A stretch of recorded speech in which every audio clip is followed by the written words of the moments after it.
I just wanted to spend a minute or two talking about Hugelmounds. People are always talking about them. I was sold on the idea early on, and but I spent a lot of time not implementing them well. And I wanted to look at one where I actually kind of followed the rules a little bit and talk about what it looks like in its third year. Tons of videos and documents out there about Hugelculture or Hugelmounds. You can get deep into that. Very brief idea is a raised bed that has a heart or core of woody debris topped with soil and finer organic matter on the top. In this case, and I'll link here to my first video, in August of 2015, this, if you can imagine, was forsythia, probably about 12 feet tall, super wide, no understory, and a sopping wet lawn that was nearly impossible to mow. And so this whole bed is basically that forsythia chopped up, folded down, laid on itself, laid on the stumps, and then in this case some subsoil, some clay-y soil was put on top, and then a whole bunch of wood chips. And that was August 2015. One big thing I need to share that no one really shared with me is that when you first make Hugelmounds, unless you're putting beautiful, perfect compost on top and getting the timing exquisitely right, the first year kind of sucks. Last growing season wasn't that great on here, but this growing season, the fertility is starting to really unlock. This never gets watered. The weeds that were in here were all lettuce. So I just pulled them once they had enough seed on top, and I saved the seed. And now the vast majority of the crops that are in here are beets. I sowed these, I think in 2015. I put some 3-root grex, open pollinated landrace beets. It's a really old, very genetically promiscuous variety of beet. This one's orange, some will be purple, some will be yellow, and these are naturalizing here, believe it or not. So, I go in, when I see grasses and things, I'll pull those. And that's a pretty good indication of whether or not the fertility is nice. It hasn't rained in a while and that grass just eased right out. You can also see it in things like the rhubarb, which are down deep in the soil now. That's basically as happy of a rhubarb as you're going to get. The limiting factor in this Hugelmound is light. And so we're mid-morning and looking over blindingly to the east is the sun. It just now finally came up, and this is still in shade. This will get a few hours of direct sunlight, and then to the west is shade. So this is a partial shade garden, but the beets do incredibly well. We'll do a big bulk harvest of these relatively soon, and then seed it out to a cover crop to go into the winter of maybe daikon or wheat. Or I'll transplant in perennial crops or some combo of that. The beauty part is that now there's no tillage to ever be done here.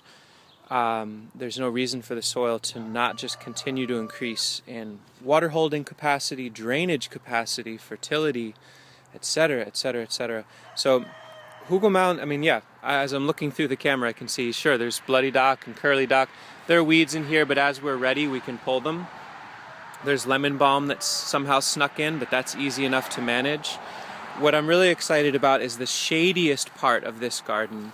I've planted Hugelmound tamnoides, or Caucasian mountain spinach, which is that vine right there.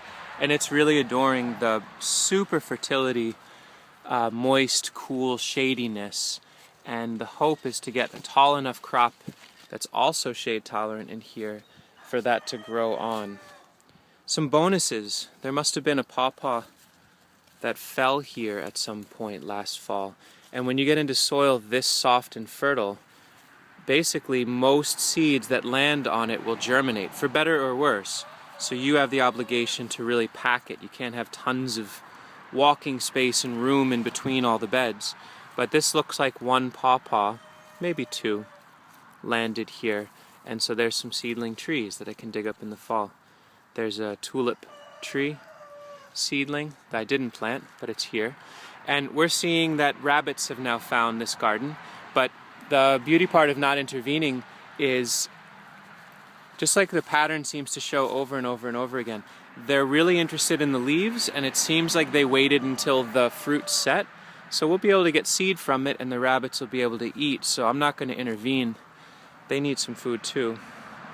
But yeah, forsythia laid on itself, any other woody green material laid on itself, lots of wood chips on top, lots of soil, compost, etc., and you have beds that are really fertile after a while. That's the critical part. Here's one that's got perennial Japanese negi, which is like a Welsh onion type scallion. That'll be here for the long run, and in between is a carpet of spinach to bring us into the fall with lettuce. Some leeks that really need some side dressing of compost. They never really sized up. Some of these parts of the bed don't have the fertility yet. I can see that there's still nutrient lockup or lack of water at the peak of this Hugelmound. But considering 2 years ago, it's just a thicket of really aggressive shrubs, and now it's this. I can take some small leeks. And again, let me see if I can sneak in here. There's another beet that just showed up because of not pulling plants when they bolt, but rather letting them drop their seeds. Well, there you go, some leeks came too. So we've got beets and leeks in one fell swoop. And again, because I didn't intervene, red Russian kale dropped its seed a few weeks ago. That wasn't planted. Now there's lettuce and kale that will replace that beet. There's basically stacked layers ready to refill. As soon as that beet comes out, the leeks get a light release. You get the idea. Always layers and layers and layers. And then carpets of pawpaw mashed fruit that I put in the fall. Maybe 100 pawpaw seedlings there. New varieties of nearly thornless blackberry, raspberry hybrids. And then, for fun, the ornamental apple that was here was pollarded and then top worked over to cider apples. So we've got all sorts of nursery work, annual crops, long-term perennials, and breakfast for now. So we'll start cooking that up in a little bit. Hugelmounds are great. Give them time, be patient, don't expect a ton at first, and then enjoy afterwards. And have a loose hand with letting stuff drop seed. If it's a crop, let it drop. Hey, I got a new term, new coined phrase. Thanks for watching.